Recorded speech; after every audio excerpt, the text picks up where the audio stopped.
in laga hadlo way qurux badan tahay inkastoo anagu Soomaali hadaan nahay aan qabiilka aad u caabisanahay oo caabidsanahay qabiilna wax ma taro waxa tara talkeen iyo dadkeen iyo diinteed iyo shacabkeena Soomaaliyeed inaan badbaadino qabiil wuxuu tara male barkee taas waxa cadeyn u ah oo ama daliil u ah aniga kii ila dhashay baan ku dhaganahay maanta dawladii Soomaaliyeed ee lagu aaminay intaas oo sano loo ooyay loo jiif iyo joogba loogu waayay maanta uu dhinac maray ballamuhu qaaday wuxuu ku dhaartay maanta waxba uusan Soomaalida shacabkii hankoodii ay u qabeen maanta ay u hanjabeen oo maanta laga ooyayo dhibaatada wadanka ka jira dadna ay nin qabiil ku taageerayaan nin wadan iibsaday ama dal iibsaday ama bad iibsaday ay ku taageerayaan qabiil laakiin anigu waxay tahay Soomaali waa mid barkee walaalkayga ila dhashay aabay hooyaday ila dhaleen baan maanta aan ku dhaliilsanahay dawladda maanta meeshu ka taagan yahay baan ku diidan oo ku dhaliilsanahay macadar la mid aan qabiil wadaagno marka anigu waxaan aad iyo aad uga xumahay anigu waxaan ka hadlahayaa afar xaaladoodba waan ka hadlahayaa xaaladda waxa inoo sheegtay inaad ka hadli doonto afar qodob oo aad u muhiim ah qodobadaas maxaa kamid ah afar qodob oo aad muhiim baan ka hadlayaa qodobka ugu sareeya waa midkii uu ku soo madaxweyne ku noqday ee lagu caleemo saaray oo ballanta ku qaaday inuu askarta masaakiimiinta uu mushahar u qoro uu askartii maxay ahaayeen wax u qabto uu askartii lacagta u kordhiyo uu nabadgelyo wadanka soo celiyo deegaankii shacabkaas masaakiimiinta dhibaatada haysta inuu dhibka ka qaado maxay ahaayeen ilmaha yar oo masaakiimiinta ahna in maxay ahaayeen waxbarasho u furo ilmahaas kii ama al-shabaab soo sheegana uu wadanka ka dhoofiyo ama waxbarasho u diro familkii soo sheegana uu lacag uga ballan qaaday aad waxaan uga xumahay ballamihii uu ballan qaado kutubka uu maray waa kan uu dhinac maray oo kamid ah inuu yiraahdo askartii Soomaaliyeed waxaan rabaa inay ku shaqeeyaan free lacag la'aan inay ku shaqeeyaan amisonna ay lacagta loo kordhiyo taas uu ku feelgaroobay Maxamed Cabdullaahi talabaad uu qarxii weynaa ee ka dhacay wadanka dadka lagu baabiyo lagu xasuuqay Soomaaliya iyo qarxii ka dhacay lagu xasuuqay shacabka Soomaali bariire iyo ilaa hadda iyo ninkii wadaniga ahaa Soomaaliga ahaa ee Itoobiyaanka loo dhiibay uu cadeystay maanta Itoobiya inuu u dhiibay nin wadani ah Soomaaliya uu yiri maxay ahaayeen anaa dhiibay magtiisana waan bixinayaa shalayna markuu soo galiyay madaxweyne ku soo galayna waxay ahayd inuu yiraahday anigu Ethiopian baan saaraya wadanka nadiifinaya qaranimaan soo celinaya wadanimaan soo celinaya wadankan wax u qabanaya xaq ma ahayn nin wadani ah horta inuu u dhiibo dad ajnabi ah gacanta ka saaro maanta cadaysto maxay ahaayeen inuu asaga dhiibay uu yiraahdo mag baan bixinaya talabaad sida aan wada xasuusano askartooda xaqooda uu inkirayna horta taasna war cad uma noqonayso labo ciyaalkii yaryaraa maxay ahaayeen uu yiri qalinka ha qaadan inay xabada qaadana taasna uma noqonayso daliil uu ku daliilo inuu Soomaaliya oo dhan ku hogaamiyo tan afaraad ay tahay maxay ahaayeen inuusan wadankii iyo dalkii waxba ka ogeyn oo qol ku jiro uu marna sii baxayo marna soo noqonayo asaga khayre iyo Mustafa Dhuxulow iyo Fahad Yaasiin ninka madaxweynaha meesha ka ah ay wadanka boobaan uu yiraahdo asagana la yiraahdo Fahad Yaasiin ee dadka shacabka xasuuqaan horta taas mid laga filanay ma ahayn marka anigu waxaan oran lahaa Maxamed Cabdullaahi nin caadi ah maaha nin wareersan weeye nin waalan weeye nin meel u socday meel ka socdo uu san galgaranaynin waay oo wadan iyo dawladnimo iyo maamul aan waxba ka ogeyn midda labaad waxaan ku sheegayaa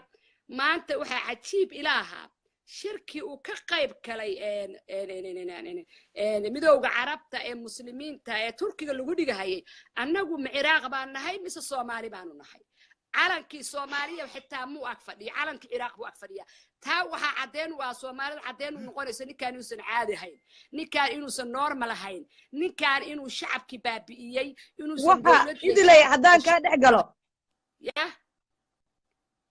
haddaan kaa dhex galo waxaa jirtay in la yiri in lagu dhaliilay waxaa jirtay protocol xumo ah in markii loo fidiyay maczuumaadda loo fidiyay ee ururka jaamacadda jaamacatul muslimiin jaamacad carabeed kaliya maysan ahayn waxay ahayd ururada maxaa la yiraahdaa madaxweynayaasha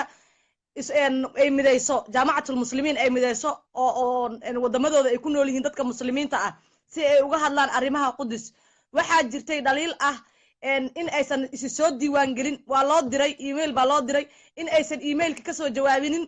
oo ah in aysan dhihinin waan imaanaynaa invitationki si loo qaabilo waxaana loo sheegay oo nagu maqaalaa in maxamed cabdullaahi farmaajo markii uu ka deganaya magaalada istanbul ay safaaradda soomaaliya soo qaaday keli ah aan loo haynin xataa wax ciidan ama wax ilaala ah ama wax soo dhaweyna oo ka badan soomaalida sida la sheegay la yiri ina waxay ahayd ina markii emailka la idiin soo diray in aad soo jawaabto waxayna ku timid la yiri bartikool xumadiina haddana aan loo haynin wax kursi ah laakiin maadaama uu yimid uu yahay madaxweyne ummadda soomaali ahaan lagu qiimeynayo kursi la fariisinayo arrintaas maxaa ka jira والله محمد عبد الله ما أنت قيمة درهذا كل عضي ووحى أساس جيستي ووحى اسكو جيستي because وحكم إذا وحيالها وكل رقم هاي وحكم إذا نين عن قول هينو يهاي وحكم إذا دحية أو دحية عياسي هاي وحكم إذا جوان لعنته وحكم إذا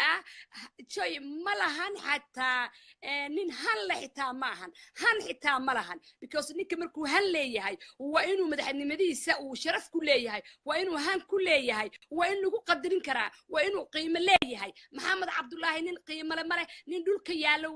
نين قيمة ما أنت مدحوينها كي يقول لي الصومالية واي ومدكي يقول لي تاسنا waxaa keenaysa khiyaamada iyo beenta uu ku hadlayo iyo isbedelka iyo khaainimada uu ku jiro asaga iyo groupka uu wato uu kowka yahay Fahad Yaasiin marka taa waxa cadeynaysa Maxamed Cabdullaahi inuu san madaxweyne ahayn ninka madaxweynaha meesha ka ee maamulka haya ee dadka kala cayrinaya ee gacanta ku haya dirahaya oo dhahay ord noo soo tuugsitag ninka leeyahay Fahad Yaasiin iyo Khayre iyo Mustafa Dhuxulow nimankaasa madaxweyne ka asaga wuxuu ka yahay male waa maqaar saar waxana ma kala oga waana nin wareersan waana nin waalan marka leeda waxba kama oga marka leeda waxba idilay aan ka dhex galo markii aan leeda waxba kama oga wax ka ogaasho asaga isa soo bandhigay shalay oo yiri waxaan rabaa inaan noqdo madaxweyne Soomaaliyeed shalayna anigaan kula hadlay as a personally anigaan kula hadlay haddii aan kaaga soo qabto matal ahaan waxay dadkii usoo waxaan ku jiray dadkii habeenkii markii la dooranayay u soo jeeday oo u safnaa oo shalana jeclaa inuu madaxweyne inoo noqdo maxaa la yiraahdaa safkan ugu jiray habeenkii oo dhan gurbaanka iyo soodhada iyo qaybinayo dhahay hadduu farmaajo guuleysto intaas waxaan bixinaynaa marka waxa hadda inoo muuqda inay tahay kaaf iyo kala dheeri shalay meesha uu joogay markuu ra'iisul wasaaraha ahaa marka uu ka dagay xilkana qof walba oo Soomaaliyeed ee indhihiisa ilin ku soo istaagtay oo la yiri way looga qaaday Maxamed Cabdullaahi Farmaajo xilka looga qaaday oo u wada ooyneynay marka waxa leedahay hadda maxaa isbedel oo yimid maadaama adiga tahay walaashiisi maxay tahay isbedelka yimid oo asaga ku dhacay isbedel ahaan ma problem kale taa haysta ma waxa ku dhacay waxa la yiraahdo homesick ma wadankiisii u xiisay oo wadanka uu dhowr 20 sano ku noolaa ilaa waa wadankiisii oo kaleeto ما waxa ku dhacay homesick baa ku dhacay oo wadankii buu jawigiisa fahmi waayay ma mental ahaan buu u xanuunsan yahay adaa rabnaa inaan noo kala saartaas محمد عبد الله هرت أنا إلى الشيء أنا وراكي أنا إذا كوضا بضية شلي من بعد أركتين نين سروالي شات إذن سوق اشتي بعد أركتين محمد عبد الله إلا مدلباتن يسمتنا نين سحران بوها نين مالكو حران بوها مركي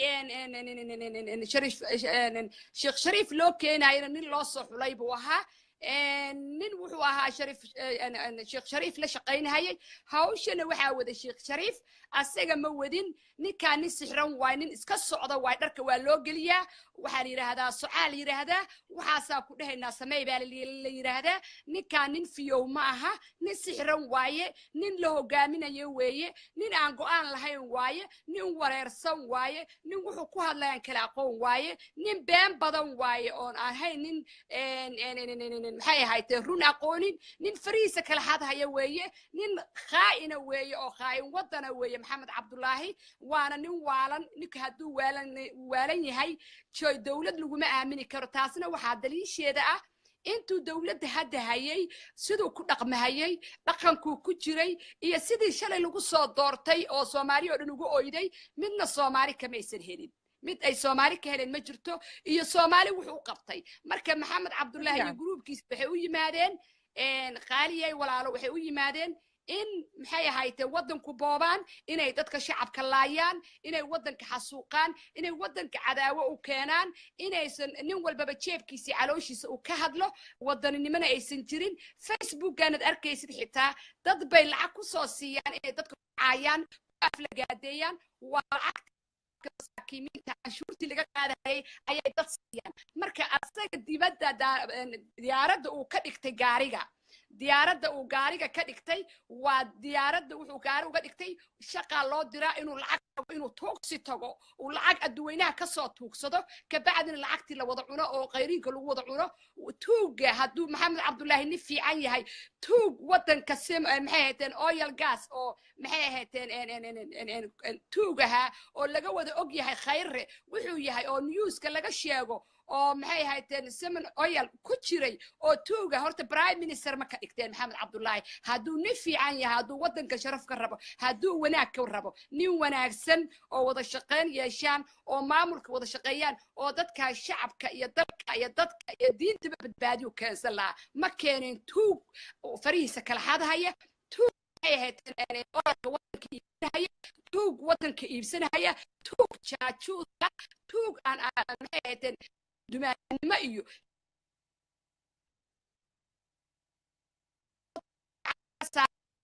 محمد هلا عسيلو محمد واستعنا إلا عسيلو لكن هدو نكان نسب يهي أم حدني ما يقانو خيره نين أساق شر مامتا قبيلك او كدشي ninka maanta madaxa intuu kor ugu soo qaaday ee Soomaaliya oo dhan ka kormeysiyay ee seediyahan ku soo galiyay maanta inuu horta baalasha ka rifo ama uu cadow ku noqdo ama uu fashiliyo dawladdiisa ama uu asaga baabi'iyo ama ay noloshooda ku ciyaaraan ama ay meel ku xirtaan ama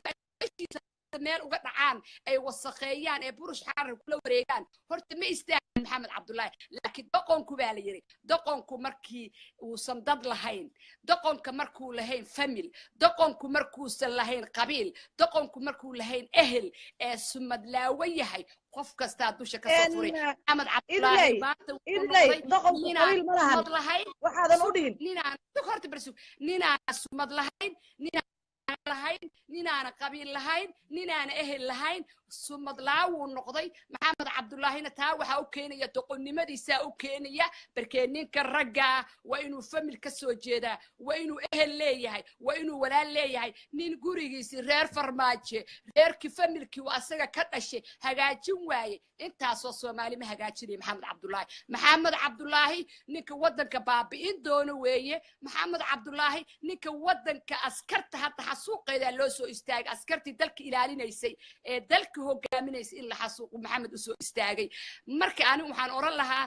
dadka baarlamaanka ku jira maxaa ka og tahay arrintan wiilkan ay qaraabada yihiin madaxweynaha arrintan uu ku kacay ee ahayd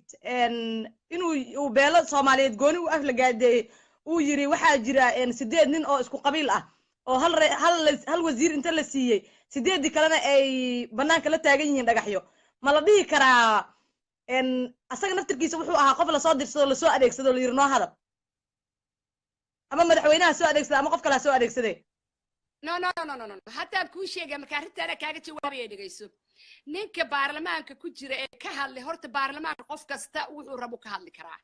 xor buu u yahay mucaaradna waa noqon karaa muxaafadna waa noqon karaa qabiil ma aha meesha barkii aniga kula hadlaya ana aniga kula hadlaya maxamed cabdullaahi idiga male anaa la dhashay oo aanay hooyaday dhaleen anaa calool uur hooyo ka soo wada baxnay anigana waa ka soo horjeedaa not inaan maxamed qabiil ugu hiilinayo not inaan walaal ugu hiilinayo ninka aad sheegaysid ood leedahay waa mareexaan ee lagu haysta facebooka ee baalasha looga rifayo horta nin kastaba wuxuu leeyahay aqligiisu leeyahay fikradiisu leeyahay hadduu rabana wuu raaci karaa hadduu rabana wuu diidi karaa not qabiil in loo aflagaadeeyo not qabiil oo dhan in loo caayo not dawlad 22 sano ka soo baxay hateen soo gudbay ee 27 sano laga joogo in qabriga joogo in laga soo faga maahan xor ee jooga baarlamaanka nin walbaba shakhsi buu yahay nin walbana wuxuu rabo ku hadli karaa because in Cabdi Shakuur aniga hadda dhagahaaga ku maqlaysid in Cabdi Shakuur iyo in maxay leedahay in Cabdi Rashiid waa labada nin oo badda iibsaday facebookana qabiil baa lagu ayidaa nin tuuga oo waddanka iibsaday oo badda iibsaday qabiil lagu ayida maaha ninkan ka soo horjeedana waa walaalka ila dhashay ma gartay nin dhulka ka dhashay ma jirto nin walba dad buu ka dhashay nin walba family buu ka dhashay laakiin Soomaali intee qabiil ay taagan tahay horta ma isu imaanayso aniga magaca Soomaaliyeed iyo calanka Soomaaliyeed iyo dalka Soomaaliyeed iyo calanka buluga iyo diinta naga dhaxaysa aawadiis baan u hadlayaa marka ninkaas hadlay ee la leeyahay 7 nin buu aflagaadeeyay 7 nin buu maxay ahayd hadlay waxaan ku sheegaa mid yar baa ku sheegaya ninkii la dhahayay fiqi markuu dhahayay 91kii ya dagaalkii wadankii dawlad 22 sano jirtay ayaan 24 hours ku bixinay asagoo xildhibaana fiqi qof ka hadlay ma jirto aniga kula hadlay kama aan hadlin idagayso nin walba baarlamaanka joogana xor weeye wuxuu rabo ku hadli karaa qabiilna ma matalo maxamed cabdullaahina qabiil ma matalo maxamed cabdullaahi hadduu qabiil ku xiran yahay reer farmaajo soo urursan lahaa walaaladii eedooyinkii adeeradiis iyo qabiilkiis iyo jilibkiisu dhexda keensan lahaa maxamed farmaajo dadka ku hagan ee ku urursan ee qolka ku xirtay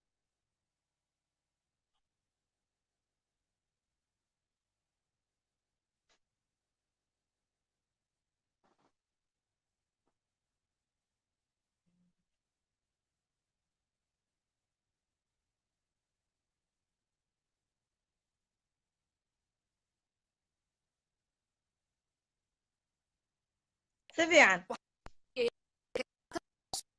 oo magaciisa dadka lagu laynayo ayaa ku diidanahay dadna qabiil bay dad nin tuuga oo wadanka iibsaday oo badda iibsaday qabiil ugu ayidayaan no taas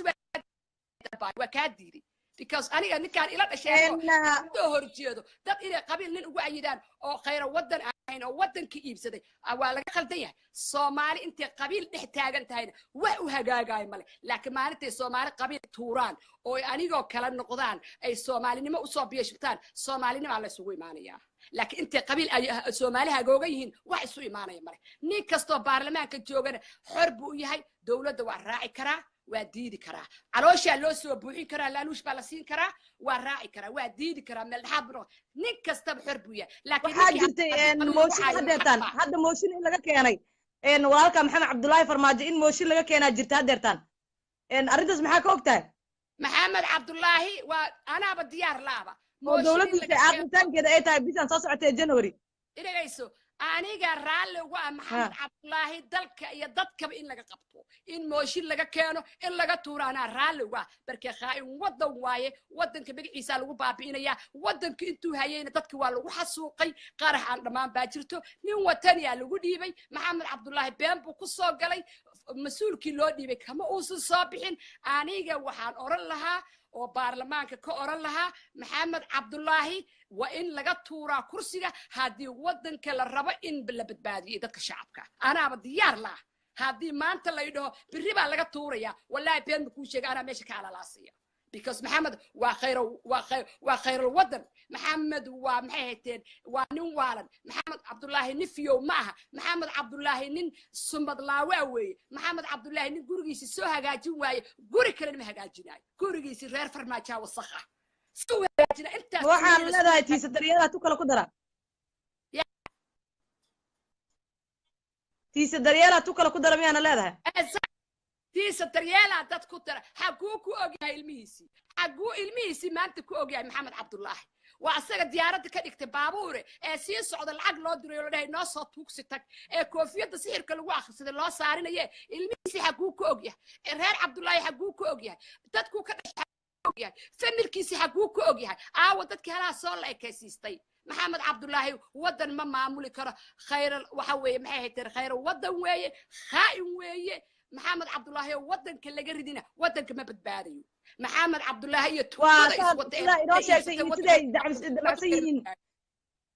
way isleedahay sida inoo sheegtay sida ay baarlamaanka Soomaaliyeed ay maanta damacsan yihiin waxaa jira isku dhac xataa ka dhex jira aqalka dawladda sare iyo dawladda hooseba ka jira waxaa jira dhibaatooyin badan oo wadanka hadda ka taagan waxaa jira in mooshinkii la kala gadanayo oo midba mid fadliisayo oo yiraahdo madaxweynaha hadduu amar ku bixiyo in laga qaado khayra xilka uu leeyahay madaxweynaha maxaa la yiraahdaa uu qofba qof lacag la isku falisayo khayrana uu rabo in madaxweynaha xilka laga qaado madaxweynahana uu rabo in khayra xilka laga qaado isjiid aan ku jiiday waa gacmo daaris wax meesha ku dhamaadana waa shacabkii Soomaaliyeed inta ay maanta xilka hayeen dowladda 8 Febraayo inta ay jirtay waxaa jira dhibaatooyin badan shacabka meesha ku laaday waa ogeyd qaraxii Soobo kale waa midaan laga samri karin qaraxii maanta dhacay wiilasha maanta dhintay kuma uusan jirin wiil 30 sano ka weyn wiilasha maanta ku dhintay maanta maxaa la yiraahdaa waa wiilal aabayaala waa wiilal masaakiina waa wiilal u soo kaba gashtay inay u adeegaan waxaan dhihi lahayn inna lillahi wa inna ilaahi raaji'uun waxa iskugu keen xigay qaraxyo iyo geeriyo aad u xanuun badan iyo dhibaatooyin aad u xanuun badan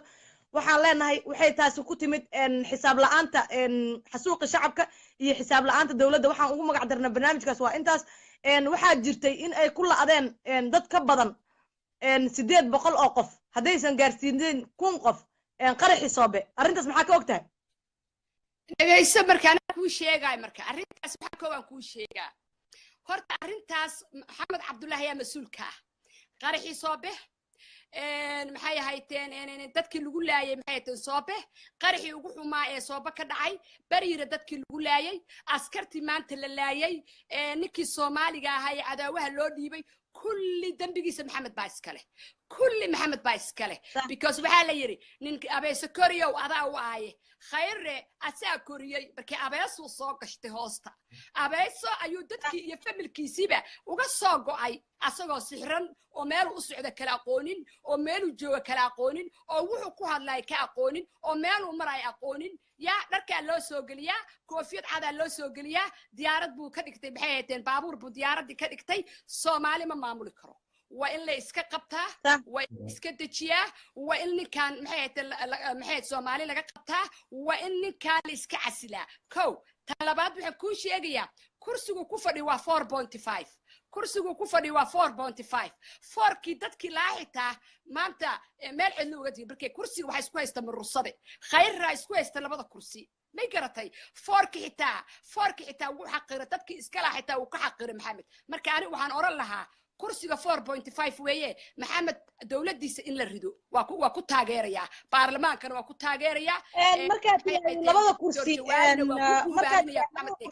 haysta khayre in laga tuuro waa ku guubaabinaya yes markay wadanka waa in wadanka hadda laga qabtaa meesha ku socdo haddaana la qabanin waxa waa ma badbaadayo bas way noo dhamaanaysaa markii askarta haddii lagaa soo galo qaaliya askarta haddii lagaa soo galo qof kasta ku qabsan karo meesha Ethiopia nagu qabsan lahayd markii askarta hadii la xasuuqo waxa way cadow kasta ku qabsan kara maxamed cabdullaahi ma la dhihi karaa in ciidan quwad la ka dhismo maadaama la leynayo waxaa jirtay wiilal laga soo qaaday ayagoo loo diyaarinayo in laga soo qaado Puntland uu soo dhiibay Cabdiwali Maxamed Cali Gaas madaxweynaha Puntland uu soo dhiibay uu yiri dawladda ugu deeqaya in ayagoo meeshooda jooga lagu qarxin rabay oo qarax lala damacsanaa oo la qarxin rabay maanta waxaa dhacday in maxaa la yiraahdaa ugu yaraan la dilo markii la leeyahay horta dawladda ka jirta maanta Muqdisho waxaan dhihi lahayn waxaa jira kala qaris iyo kala qoqob wax la dhaho ay samayso waa ogeed shacabkii ku dhinta bariire waa la kala qariyay qayb baa la qariyay qayb baa la shaaciyay waxaa jirta dadkii ku dhinta Soobe waxaa jirtay qayb inta la qariyay waa xasuusata waa nooga sheekayn doontaa dhibaatooyinkii dadkii meelihii la geeyay iyo dadka si loo kala qariyo dadka si loo kala xashay adaa nooga sheekayn doono wax badan baa ka ogtahay waa iiga faradhuubada arrimahaas waxaa jirtay ii dhageyso waxaa jirtay wax walba oo dhaca in dawladda haafna la qariyo haafna la sheego dhibaatada ugu weyn oo waddanka ka taagan maanta waa taas haddii aad tiraahdidna waxaa isku haysta kursiga khayre iyo maxaa la yiraahdaa iyo kan madaxweynaha farmaajo iyo Fahad Yaasiin waa la wada haystaa dawladda waxaa haysta waa atoorayaal jilayaal iyo waxa la kala yahay iyo laadarin ma fahante jilayaal iyo laadarin baa la kala yahay waa saddexda atoore Fahad Yaasiin khayre iyo maxaa la yiraahdaa iyo wiil kale leeyahay taabid oo aad jilista ugu wanaagsan wiil taabid wiil kale leeyahay wiil aad jilista Mustafa Dhuxulowna ku dar Mustafa Dhuxulow ma arkin kaalin uu ka joogo ma arkin iyo meel uu ka hadlayo asaga igu sawirta kuma badna jilistu waxay ku badan tahay aad waxa filmaanta baryahan dambe u jila oo jilistu ay ku badan tahay waa khayre iyo taabid Fahad Yaasiin wuxuu ku jiraa qolada undercover-ka wax ka xukuma oo bustaha loo wan buu ku jiraa oo undercover-ka wax ka xukuma oo ninka judge-ka oo laga soo hadal qaato waa asaga sida ay isku raaceen bulshada Soomaaliyeed maxaa ka jira kala qarinta iyo kala qoqobka shacabka Soomaaliyeed markii ay konton dhimato la leeyahay 25 baa dhimatay waa ogeed qaraxii Soobe arrintiisa inaa nooga sheekaysaa rabnaa caawa iyo shacabkii Soomaaliyeed ee la weysan yahay 200 qof meesha ay ku maqan yihiin horta mid baan kaa jaahil bixinahaya qaali sharaf naadir maxamed mid baa kuu sheegahaya horta ninkan Soomaalida u oyday ee kursiga soo saarteen aniga magacay la wadaaga ay walaalkay ah horta meesha waxba kama aha dad baa dadka laynaya dad baa dadka ka adeeganaya asaga qol mugdiyo ku jira hadaa rabtidna arintaas dadka imaqlahaya ama dawladda ku jira ama baarlamaanka ku jira way og yihiin maxamed cabdullaahi inuu qol ku jiro sheekadaana waxa wata waa Fahad Yaasiin oo asagana al-shabaab la shaqeeya iyo khayre iyo taabid iyo waxa wata Mustafa Dhuxulow marka ninkan horta wuxuu meesha ka yahay malahan magaciisaana dadka lagu laynaya dadkiina maanta heer waxa la gaaray xitaa dadkii sooba ku qarxay dadkii xitaa dhaawac ahaa xitaa dadkii dhintay xitaa qaar in badda lagu daro because waxay diidayaan in loo soo raacdo markii dawladda ka mid ah mas'uulka dadka maqan waxaana leedahay dawladda mas'uulka ah dadka baabiisay soobana dadka laysay dadkii maxay ahaydeen bariirana dawladda laysay oo maxay tahay Mareykanka loo saaray al-shabaab arinta dawladda ka dambeysay dhageyso talabaada ku sheegaya ninkan isla yiraahdo qalbi dhagaxna dawladda dhiibtay oo maanta uu cadeystay maxamed cabdullaahi ninkan dhaqanka ay magacay la wadaaga ee qolka ku xirana asagana uu cadeystay nimankii oo kala hadlin buu wuxuu yiri aniga ana dhiibay bal inuu dhaqan yahay ana dhiibay buu yiri magtiisaan bixinaya wax madaxweyne ku hadlamaya mise waa hadal nin weyn oo munaasib u ku hadli karo asoo nin wadani ah oo dalka u soo dhididay oo dalka u soo dagaalamay shalay doorashadii markii la dooranayayna uu been isku soo sharaxay uu wadani iska dhigay maxaq ilaahayba waa maya neenis waxa idin cad marka leedahay idilay idilay marka leedahay dadkii Soomaaliyeed oo shacabka maqan oo hadda 300 ilaa 200 lagu qiyaasay oo hooyooyinkood ilaa hadda ay raadiyaan in ay maalin raqdooda iyo ruuxooda helaan oo la leeyahay dad qaar baa waashay qaar baa iska duurka iska galay qaar baa dhaga beelay qaar baa maskaxdi beelay ma waxa leedahay dadkaas cidna kuma magaalada Muqdisho kuma dhex maqnay badda Soomaaliya kuma qayihiin بدي سومالي كم قيهين خير أنا كشبي فهد ياسين خير كشبي فهد ياسين يتابد يوالسلوق يهاي يمد كان معي هتر إنا إسلام جروب كان ويسوقيهن أيجانا كشبي بركي وحديد يعني صار الله رعديسن أو لو جد بجرين دتكي دنتي أو محيط جو أينا هل جد بيكون الشبان دتكي طاو عهانا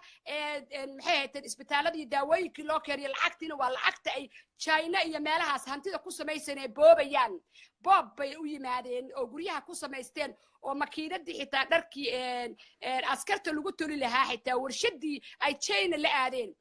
naagtan maxamed uu qaba walaalkeed uu lacagtii la tagay China guryo ka sameystay marka groupkan group boob u yimid weeye wiilka Umar Faaruq la xameeya wiilka oo la dhaxaastay boobaan weeye ninkan khaain weeye waxa la yiri qofkaas soo saaray sida baan yiri saaxiibkiisa la fiiriyaa wuxuu maxamed keenay fiiri wuxuu ku xirtay fiiri waxay yihiin fiiri waxba ma dhaama asaga barkii asaga waxaanu dhan keenay asagana waxaan waxba aan ahayn asagana mas'uulka ah dadka dhinto dhan aakhiriya adduunna maxamed baa loo haystaa aakhiriya adduunna maxamed baa loo haystaa barkii asaa mas'uulka ah marka waxay u yimaadeen koox adduunku waa loo haystaa wuxuu mutaysan doonaa maxkamad asaga iyo khayre iyo taabid ayaa hadda wadanka ka taliya waxaa jirta in aysan xataa wadanku hadda uusan lahayn wasiir maxaa la yiraahdaa wasiirada ciidamada xukuumayay iyo wasiirada meelaha haystay inay iswada casileen maxaa la yiraahdaa iyo taliyayaasha ciidamada inay iswada casileen ayaa hadda ku cad oo hadda maanta cid tiirka loo keenayo loo soo taagayo aysan jirin qaraxyada maanta ciidanka la qarxiye hadda maxay ugu cadaan waayeen maxay isku casili waayeen lacagtii mushaharkii la siinahay dadka boobahaya khayre wuxuu boobahaya iyo Fahad Yaasiin iyo taabid iyo in islaaw iyo Fahad Yaas iyo ninka la leeyahay Mustafa Dhuxulow dadkii mushaharkoodii ee adduweynaha siinahayeen ee la siin lahaa qofkii muxuu ku shaqeynaya haddii lacagtoodii la cunay haddii la boobayo lacagtii ee shacabka la siinayay maxay tahay shaqaalihii hadday boobayaan maxaa lagu shaqeynayaa marka waa inay iscasilaan marka abaay karna marka maxamed cabdullaahi farmaajo afkiisii dhagiisii isma maqlaan shalay wuxuu ahaa ninkii u soo istaagay horena waa u soo xusnay ninkii u soo istaagay oo yiri dawladda haddii ay amniga ku fashilanto waa inay iscasishaa maantana laga laayahay intoodii mid iscasiloo yidhaahda bal inta xishooda qof baa tago oo dhintee waxaa taraysaa yaraa ma la dhihi karaa aniga waxaan leeyahay maxamed cabdullaahi farmaajo walaalkay waa qaawan yahay dharkii baa ka dhacday adduunka ceebti iyo magacii iyo calankii buluugga ahaa adduunka wuu nagu ceebeeyey inuu iscasilo weeye waa inuu iscasilaa waa inuu shalayto sharaftii ku sheegaya haddaan wadi waayo waa iscasilayaa wuu ballan qaada ku tubmaray maxamed cabdullaahi waxaan leeyahay waa inuu iscasilaa وإنه إسعسلا محمد عبد الله ودن كوخيامي ودن كدبات بدن بوجيستي شعب كسومالي دبات بدن بالوجيستي دلك الصومالي دبات بدن بالوجيستي بوب يدعي وحاسعد بوب إن حوله شعب كمساكين تها محيا هاي تير هانتدي إلا بابا السجن قل له حرية السجن له شقة يستولي هذا بحر ناس توكسيتك أنت كوفيت عد لوجلي اللي يراد أرد ناتك عرفت مجا الله مجا رسول ناده أنا قرأت كان حسوق قيداي تاسنا ما متيسنين شعب الصومالية يدرك الصومالية كوفيدا وحا فهم وينه وحا فهم وينه كوفي برا وها ماشي laga keenay iyo macnaha ay ku socoto ayaanta dambe waa arkayna koofi bara waa oo loo galiyo madaxweynaha waa aragnaa maadaama aysan ku jirin labiska madaxweynayaasha lagu yaqiinay kadib dawladda Sheekh Shariifna markuu xoogaa uu magaalada soo galo uu iska siibay marka koofidaas maxaa looga dalay كوفي براوي هرت الشيخ شريف وراكو شيخ الشيخ شريف نين ودادوها دقيسه الشيخ شريف نين ودادوها نين إلهي كبقى هيوها الشيخ شريف وايستاهل هدوك اشتري نين ودادوها ما يكرتي لكن محمد عبد الله أول وروت محمد عبد الله ما مقليسه محمد عبد الله ينيك قير اللي يرادو كوفيدها لو قلني وكوفيدها سحركا سحر waxa loogu galiyay koofiyadaas maxamed cabdullaahi magaalo kasta uu tago oo carabta uu dhoofo in wax allaale wixii lacaga iyo wax allaale wixii dahaba iyo wax allaale wixii jeegaga in looga soo daldasho naagtiisana u sameysay koofiyad sixir weeye waa sixir waa koofiyad sixir oo loo galiyay maxamed wadaad ma aha jihaadana way isaga dhuusan tahay waana wareersan yahay waana nin waalan waa nin aan waxba ogeyn waa nin adduunka wax ka kala socdaan ka warhaynin waa nin lagu shaqaysan hayo waa nin magaciisa dadka lagu laynayo waddanka lagu xasuuqayo marka aniga waxaan oran lahaa baarlamaanka iyo aqalka sare waxaan leeyahay dadka wadaniga ah oo ka hadla sida odawaayo kolonika ka hadlaya odawaa waa nin baarlamaanka ku jira aad iyo aad ayaan dhawaad khudbadiisana waan ka helay waan kuugu mahadcelinayaa sida aad u hadashay iyo wadaninimada aad ku hadashay aad baan ugu mahadcelinayaa odawaa iyo inta soomaalida baarlamaanka ku jirta maxay ahayteen aaminsan wadaninimada iyo dalka iyo shacabka Soomaaliyeed ka dhidhiyaya aad iyo aad baan u garab taaganahay laakiin dadka caloosha iigu rid caloosha sida sakariyo kale ina jeenahaaro kale iigu rid caloosha iyo ninka la leeyahay maxay ahayteen iyo ninka la leeyahay maxay ahayteen ninka la leeyahay ii sheeg magaciisa odaygan baarlamaanka aqalka sare ku jira magaca Mariixaan ila wadaaga ii sheeg asagana calooshi iigu gali ha ina goonjeex odayga oo ina goonjeex la leeyahay asagana calooshi iigu rid maxamed cabdullaahi calooshiisa kaliya ka xisaabtamaya dalkii iyo caradii iyo dhulkii iyo dadkiiba aan shaqo ku lahayn nin la dhiibay cadow loo dhiibay ku accept gareeya maxamed cabdullaahi in loo dhiibo maxay tahay nin wadani ah loogu dhiibo maxay ahayteen Ethiopia loogu dhiibo iyo gabadhan yar bigleh ayadana magacay la wadaagata shalayta markii maxamed la dooranayay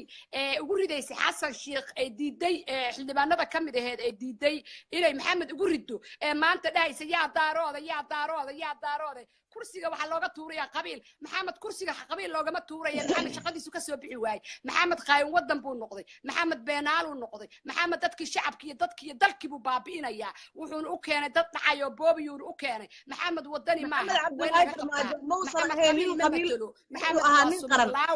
maxamed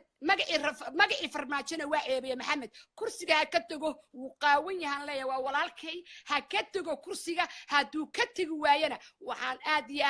aad codsigeedu ku soo celinayaa baarlamaanka waa inay si sharaf leh wadanka hadday rabaan inay badbaadiyaan waa inay si sharaf leh maxamed cabdullaahi uga qaadaan xilka because dalkii baa baaba'aya dadkii baa baaba'aya shacabkii baa baaba'aya askartii baa baaba'aysa boob iyo tuuganimo ay u soo jeesteen waxaan ugu maqaalaa in xilka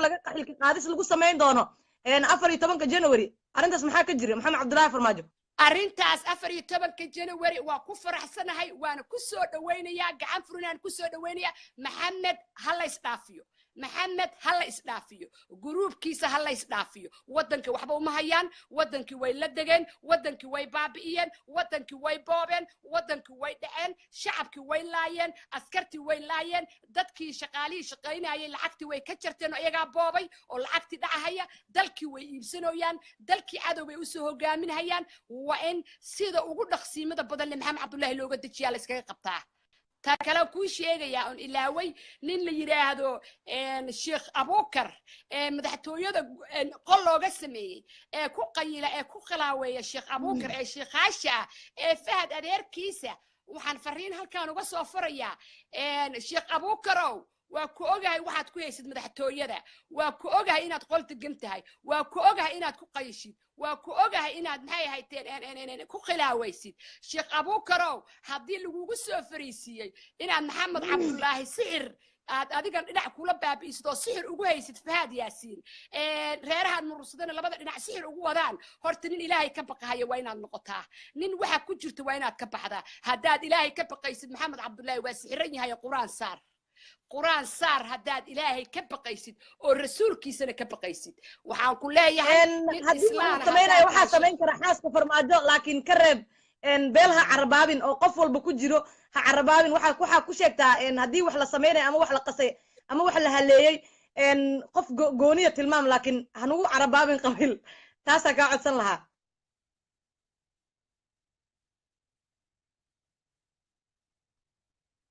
إذل عبد الله وحن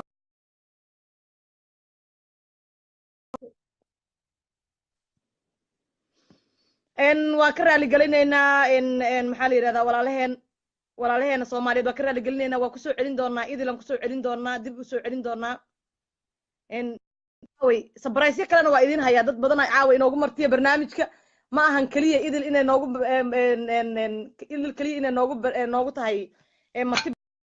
tahay dad badan ayaa inoogu jira barnaamijka oo marti inoogu ah haba ugu horeysay idil waxaan haddana soo qabanaynaa telefonkayga gacanta waxaan ka wici doonaa idil Cabdullaahi Farmaajo booskeedii ka istaagtay meesheedii ka istaagtay idil waa ku celinaynaa hadday inoo soo laabanayso barnaamijka hawlo badan ayaa jira oo ka wada hadli doona caaway